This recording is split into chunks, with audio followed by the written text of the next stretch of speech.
everyone. Welcome to PureTalk. I'm Kirsten Hagland, and we've got a new innovative talk show for you, brought to you by PureFlix and FaithWire. We talk about culture, faith, politics, you name it, we've got it covered, but all through the lens of faith. So joining me here on the panel today is Billy Hallowell, FaithWire's senior editor, Greg Gudorf, CEO of PureFlix.com, and Dan Andros, managing editor at FaithWire. So, all right, let's dive in. We're going to be talking about culture and politics. You know, simple, easy, not divisive at all. How do Christians, and I think in particular in the political landscape right now, how do we engage with the political conversation and in politics? Billy, Whoa, go. Okay. We'll start with you. Look, I think we need to stop letting politics drive us. I think I've been guilty of this, and I still do it sometimes. You start thinking about political ideas, thoughts before you think about where your salvation and your hope lies, and you kind of lead with that and let everything else fall behind instead of sort of saying, okay, I'm gonna lead with my faith, and then maybe I'm gonna have to be critical of the candidate I like or the president I like, or maybe if I don't like that person, I have to have a little more grace and be fair. So I think we could start there, which kind of starts with us. And again, I'm guilty of this all the time. So it's something for me that I continuously need to work on. And then from there, we engage in a calm way, in a peaceful way. Because I think a lot of times as Christians, we sort of jump in and we're doing all the yelling and screaming just like everybody else is. There's no difference between us and them, those who aren't believers, let's say. Yeah, Dan, you made an interesting point earlier about the issue of Christians, in particular with now President Trump, Christians calling people to pray for him and just give him a chance and support him, but that you barely heard that from any Christians with President Obama, right? Yeah, and I think that ties into a little bit what Billy was saying about putting politics first ahead, and I think it's very easy to sort of go through the internet and it becomes almost an echo chamber. You're just looking for the things that resonate with you, and you're sort of, you're repeating those and you're amplifying those.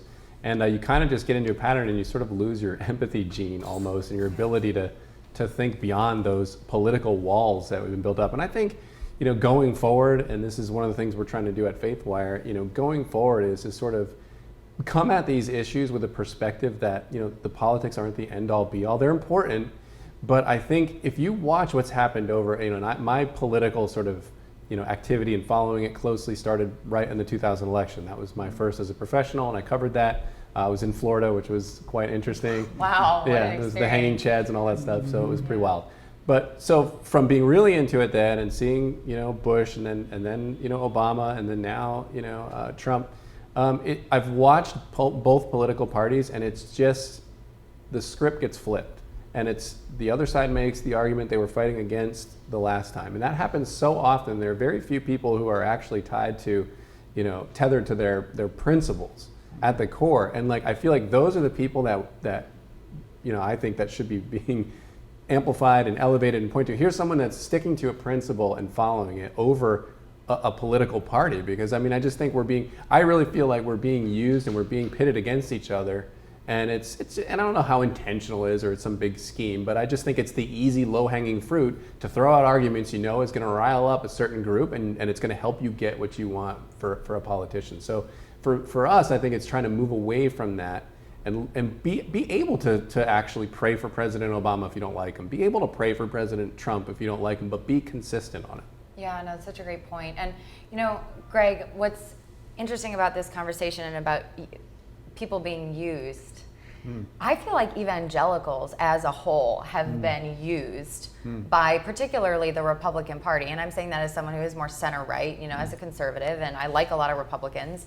You have friends who are Republicans, right? Yeah, I do. I have a Republican friend and a Democratic friend. There you go. Not that you're the Democratic. Yeah, I know, you're putting it to me. I'm like, I don't know. Just putting them out here on the right and the left. And I did that right and left. It took me a long while to learn my right and left. But what do you think is the relationship between evangelicals as a group and the Republican Party, and is that something that you think has been beneficial? Because you are of a different generation than us, and you saw, no, you're not old. You're wiser. Oh, and you experienced the rise of that, moral majority and kind of this conflation of the two. Where do you think we are now, and do you think that was good for evangelicals? First of all, I think neither party has the right path nowadays, right? They aren't what they used to be, and they're a lot more similar than not. And a lot of people don't like to challenge that one or let that soak in, but I really think we really don't have the two parties anymore. We have issues that we call out, that each stake out and try to claim as their own. But back to the point of being played, because I think lots of people feel they've been played in this thing. I think it comes down to this core thing about us. We like good, bad, pretty, ugly, fair, not fair, and we Republicans, Democrats. Yep, we love that Liberals, duality, conservatives. right? Yeah. But Jesus didn't play into a duality. Yeah. He said this is it's all created by the Father. So somehow God is in all of this. Yeah. And I think our real challenge in how to respond to the political world is to recognize that it is all God made. So there must be some reason, some logic, some thinking about it. And we need to look maybe within and figure out how we want to respond to it. Because in the end, we can rant and rave and social media will reward us with likes. And, Yeah. But the only change that can really happen is right here, And I think that's the toughest part about this whole thing when it comes to politics and Christianity. You know what is something that I feel like I have observed is that a lot of people in the mainstream Christian culture, mainstream evangelical culture, have let the Republican Party platform really dictate their theological priorities. So whereas we are called to be good stewards of the earth, right, and not to waste, and to care for the environment and steward God's creations, but climate change is not in the Republican wheelhouse, and environmentalism is associated with Greenpeace and all those crazy hippies and stuff. So that is just really, it's not talked about. It rarely ever talked about in sermons, rarely ever talked about among Christian groups. I mean, and I'm a person who I love nature. I want to do things to see our public parks preserved, our have us not waste, have us develop energy technologies that are good for the planet. Like, I want that as a Christian, but that's just an example, I feel, of things that, we've let the party platform dictate the messages that we as Christians should also be supporting. I think sometimes we maybe take things too literally too. If you can't, climate change has been going on since day one. Right. Well, I'm not saying like whether it's true or not. I'm just saying like environmental But stewardship. the issue is, again, when we use an issue like that to divide, well, the Republicans don't support this, or the Democrats are the only ones who care about the earth, we suddenly stop a conversation from really happening. Right, and it's ridiculous. And part of it is, we have a responsibility to dig into issues and try to understand them, not from headlines, not from tweets. It takes more than 140 characters to really understand something, right? And I think that's something that, in this fast-paced media world, we tend to go right by. Yeah. And Trump certainly knows that. Look at all the dang tweets he sends out all the time, right? Yeah. So he knows we respond to that, but it's not wise. Can I throw this out, and can we talk about this? Who we end up voting for in an election? How much of an emphasis should Christians place on that person's moral character? Because, and the reason I want to talk about this is because I grew up in the 90s, and Bill Clinton was all over the television screen with what happened in the 1990s. And my parents had to, kind of explain to me what was going on. And the call from the right and the call from Christians was about character. Because, the left said, it doesn't matter what he did, he's a good president. But Christians said, no, this is about character and integrity and family values and all of this. And yet we saw something obviously very different with this last election with Donald Trump in 2016. So should we be consistent? Like Dan said about praying for our leaders, Yes. What do we make our judgment? Yes, we should. But then should we be consistent in our judgment of our political leaders and how important moral character is? Yes, we should. How should Christians act in this new normal that we have? Yeah. Well, look, I think in 2016, I think voters were put in a tough spot. And I think they kind of put themselves there. Back to your point about like this ideological like purity test almost. Marco Rubio, who I don't agree with every policy he has, but as a Christian, if you watch that man's testimony, which is on YouTube, it's out there, like his full on, he's done this out in public, and it's fantastic. Like, this man clearly has a heart for God and has been saved, and so which is awesome to see. And so but then what derailed his campaign? He got called Little Marco, and he repeated the same talking point a couple times, which actually was what was the truth. Like, what he was saying was actually a pretty good point, but because he said it the same way 3 times, the media ran with it. And the immigration thing, he got burned for being on the Gang of Eight, and that just derailed his whole thing. And so we were willing to just shove him aside, and then Trump somehow skated through on that. So yeah, but I think but for as far as the general election goes, I think voters were put sort of in a tough spot. Like I know several people in my family that voted for Trump that didn't. I mean, they definitely didn't love him, and were struggling with that moral character issue, but felt they went with the lesser of two evil things. So it's a tough spot. And not to insult, because I have a feeling some people here probably did this, but I also think there was an element. I was frustrated with everybody. I mean, that's I'm annoyed with everybody on all sides. Like most Americans. That was really the feeling of most Americans. And even I have a lot of friends who I love, and I'm not insulting anybody, who were just like, I can't vote for either of them. Yep. I felt like there was this element also of like holding a vote up to a place that I didn't quite think it needed to be held up to. Like, I'm going to be held accountable if I vote for Trump or for Hillary. And so I didn't necessarily love that element of it either. I respected it and I understood it, but for me it was sort of like, I get too why people didn't think you should vote for either of them, but it was like, is our vote that coveted that we're going to be held accountable for it? Are we somehow on less Judgment Day? Right? Are we somehow less moral if we choose the lesser of two evils? When the reality is one of them was going to win. So I thought all of it was so interesting, and I think in 20 years we're going to look back at it and have much more insight and kind of say, wow, that was really strange. And who knows what's going to happen in 2020? But all of this, I think, is a sociological experiment in a way that I think will teach us something. But I thought that element was interesting too. Yeah.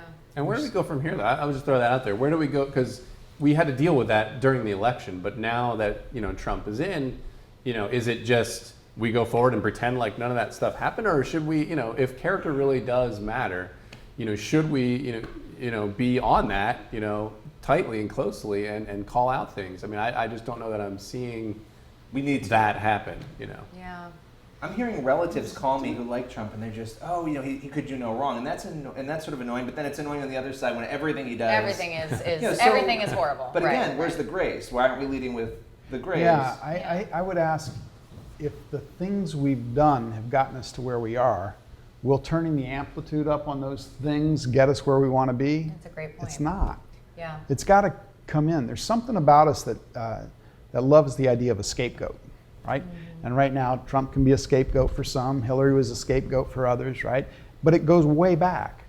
I mean, we sacrificed humans originally, right? And then we sacrificed animals and the blood, right? We have this thing for scapegoats. And some could argue that Jesus was the ultimate scapegoat. He came to take it all away and make it clean for us, right? But we've fallen right back into our history of looking for scapegoats and someone we can rant and rave about and push it off on. So I think where do we go from here really is the right question. I think the question right behind it is, what do we do that's different so we end up in someplace different? Because if we just continue on, we're going to get the next Trump-Hillary worst case, whatever that might be. Yeah, and I think the question over what to do now too, there are so many voices in the fray that I almost feel like I understand the need to call out, the need to express frustration, the need to all of that, like the personal need. But does that really serve the situation, the country, the world, our community? And actions speak louder than words. Yep. Right after the election, right after Trump was elected, and you heard especially there was a lot of fear among, especially millennials, but among the immigrant community and many of those who felt like maybe, their position here wasn't necessarily safe. Yep. I thought our job as believers should be, if we want to show, if we want to help make this situation better for those people, let's show them love. Let's show them care. Let's reach out to people. Let's be the love that we want to see that maybe we feel like our president isn't necessarily showing. That's on me to comfort people and to make them feel like they're Americans, and help them to feel safe and comfortable here. And when you multiply that by our churches, the average church in America is actually pretty small, about 70 families, right? But if 70 families, 10%, if they took on 7 other families, should fit within our framework and possibilities, what a difference would make, and so many great churches do that, actually. There was a video on FaithWire which went viral. I mean, do you remember of the refugee who was taken in by that church and supported, and then they were the ones, he was from Africa, or was he's from Sudanese. Sudanese, and his the church brought his wife and his children over, and they had this I remember this the reunion. moment in the airport. The man fell to his knees. Oh my gosh. I mean, I was like, that is Christian love. That's what Christians should be doing. not writing a post on Facebook. What good really in the world is that going to do? Amen. Like, Doesn't change anything. Doesn't change I know. With anything. your relatives. Exactly. You're going to win the exactly. argument, and then they're going to be converted to Jesus. That's just how it always works, Nobody right? ever You wins win. a Facebook argument. That's the worst part. Oh, nobody. Or a Twitter argument, and I try to, every once in a while, I'll try to answer someone, and then I end it always with ... Have a great day, smiley face. That's how I try to show Christian love on my Twitter feed. It's not what I you're don't thinking, know but it's what you if it always works. That I Twitter do the is same forever. thing, and then but my last thing after the ... is block. Right. So, this talk about pray for people, be the change you want to see in your community, and so forth. Other political conversations. How involved should we be? Should Christians run for office? Should we try to recruit more Christians to run? Should we be focused on legislative victories? What should be because Christians have been so involved in politics for the last 25 years. Can a Christian run for office, win, and via the system still remain true to their Christian aspect? Yeah. How In do our they do system that? today? I don't know. That's a tough I one. mean, you talk They about can, they Marco might not. Rubio. It's a challenge we have to respond to. You talk about Marco Rubio. Ben Sass also, senator from Nebraska, has his testimony out there, is a very, very strong Christian. But I don't know how these guys do it sometimes, because we've spoken about, I've lobbied on the Hill several times as a grassroots lobbyist for mental health organizations and such. And there are some of our congressmen and women who are exceptional. They're interested, they're engaged in their constituents, and they really care. Yep. And there are others that won't give you the time of day, and they have paid lobbyists deliver bills to their desk, and they sign them, and they just want to be in power. I don't know. I don't know how a Christian lasts in that environment for very long. I think I would get so cynical. Should step up. I think they should. To answer Yeah. your question, I think they should. And I think to step up and realize your faith will be challenged because of the new environment and the office itself is really a thing to struggle with. But we should step forward. Same with Hollywood, all of these other Yeah. arenas. I think politics is a little tougher maybe in some ways because so much more is at stake, but absolutely we have to, and we should. I mean, look at our founders. So many of them were people of God, right? And throughout history, it's good to have that. You can't compromise in that process. And I think that's the problem. With power and money comes compromise. Yeah. And I think too Not a that good thing. you can't. I think it's good to learn the mistakes of the past too, and not make your rallying cry, "I am the Christian senator." Yeah, of course.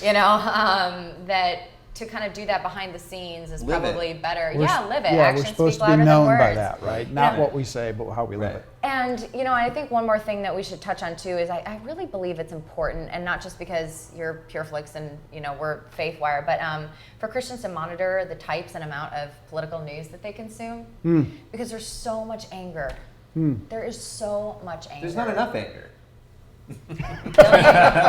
I'm building a wall. I'm building a wall in between. I love it. No, but there's so just true. so much It's so true. anger, and ultimately at the end of the day, that starts to affect your heart. It really does. It really does. Even if you say, I'm a Christian, but you listen to people who are just so angry and don't even really address the arguments of the other side, but just attack the person. This gets you worked up. It's Yeah. It's true. It It's does. very sad though, but that's the reason that happens is I don't know what's cause and effect, chicken and egg, but it works. I mean, you look at these sites and it's and I think that's something we as Christians should start to, and I'm trying personally to filter out things that I'm saying, okay, what is the purpose of this language in this post? So and so said something and then this political guy came up and destroyed him, and it's so that's why you're the reason they're getting you to click on something is so you can see this person get quote unquote destroyed.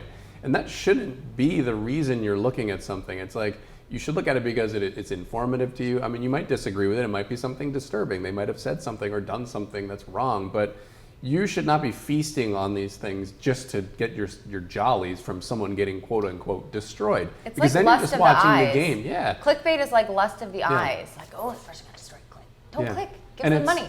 And it's really sad. So we need to exercise self-control as Yeah. people to say, I'm not going to engage in that. And I actually saw someone post on social the other day, a friend of mine, about some political issue. And they said, I just think that it was the repeal of the ACA bill at the House before it. And they reacted to it, and they're on the left side of the spectrum. And they said, I just think the main difference between Democrats and Republicans is that the GOP just don't care about people. I'm like, you know. Oh, and I got a Like, better I'm one. sure that is. And it was a list of other things, but I'm like, okay, now that's Yeah. someone to me that's just been watching those headlines Right. over and over again, and it's like you might disagree with their policy, but to say we just don't care about people, It's as a unhelpful. Republican, Right. is just it's It ridiculous. doesn't start a unhelpful. conversation. Yeah, we should all be models in the way we consume media and the way that we speak on social media. And I've been guilty of it. I think we all have, of Yeah. not doing it the right Right, way. we're not. We're Yeah. certainly not perfect. But you try, and you. I think when people don't try, they end up posting things like that. Or I got a tweet today. 24 million Americans are cheering for the deaths of their fellow man. It's like, what? Right. What are you talking about? No, that's not true. Let's try to put truth and grace and more beauty out into the world because it certainly Positive needs wins. it. All right, that's all we've got. Culture and politics here on Pure Talk. We'll see you next time.